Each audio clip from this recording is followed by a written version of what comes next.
Hezekiah agrees to pay the annual tribute he was supposed to pay to the king of Assyria, rather than depending on God to save Judah. And now Assyria reacts. Hi, I'm Ken Goodevinus, and this is Digging for Scriptural Gems. Today we're studying 2 Kings chapter 18, verses 17 to 25. 2 Kings 18, 17 to 25. Thank you for joining us. The king of Assyria, by this time it's no longer Shalmaneser, but rather Sennacherib. He now sends three representatives, Tartan, Rabsaris, and Rabshakeh, from Lachish, along with a larger army, to King Hezekiah in Jerusalem. When they get near, they called out to King Hezekiah, and Hezekiah sends three people to meet them. He sends Eliakim, who oversaw the household, Shebna, the scribe, and Joah, the recorder. Now, David Gusick, quoting Motir, says, Rabshakeh, one of the guys that the king of Assyria sent, actually is not a name, but a title. It describes the field commander for the Assyrian army, and with possible original meaning of, quote, chief cupbearer, end of quote. But this time, by this time, he was some high officer of state. Anyway, Rabshakeh, either by name or by title, speaks first. He tells this to Hezekiah as he's speaking on behalf of the king. He says, tell Hezekiah that the great king of Assyria wants to know, what is this confidence that you have?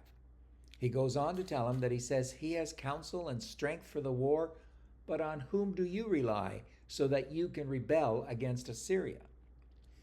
And he goes on to say, you rely on the staff of the crushed reed. Now, who is and what is this crushed reed? Now, of course, he refers to Pharaoh and Egypt, implying, quote, a lot of good that will do you. It won't do you any good. And Rabshakeh goes on, speaking on behalf of the king of Assyria, saying, now, if you were to say, we trust in the Lord our God, then why did Hezekiah take down the high places and altars, insisting on everyone worshiping only in the altar at Jerusalem? Good question. This just shows us how much the enemy misunderstands God and us. The devil did the same when he was trying to tempt Jesus in the New Testament.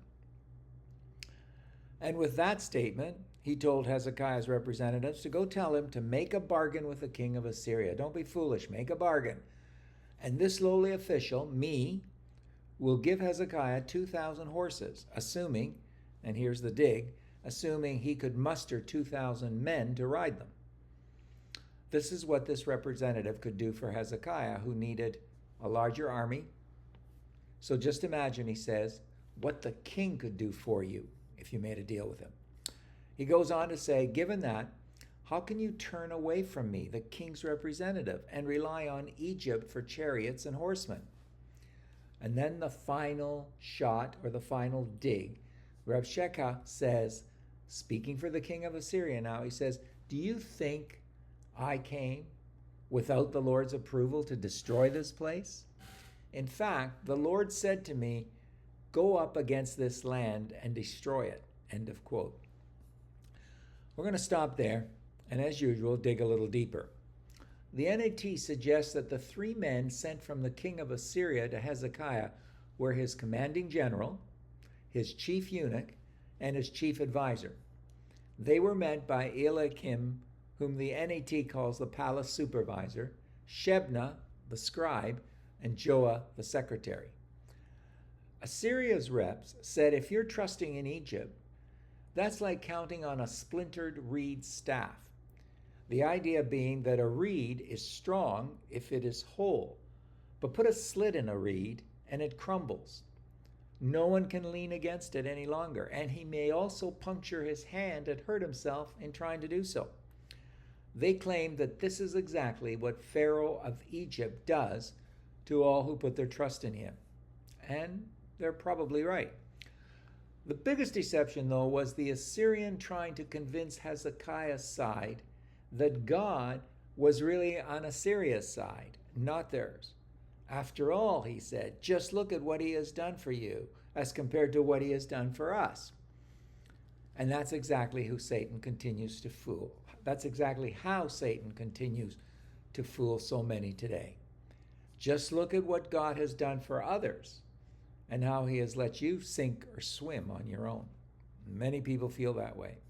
What are the lessons for us? Well, for starters, sometimes it's better for top leaders to employ representatives initially rather than go or receive others themselves. I'm currently reading Team of Rivals about the leadership of Abraham Lincoln, and I noticed that he did this a lot. It does several things.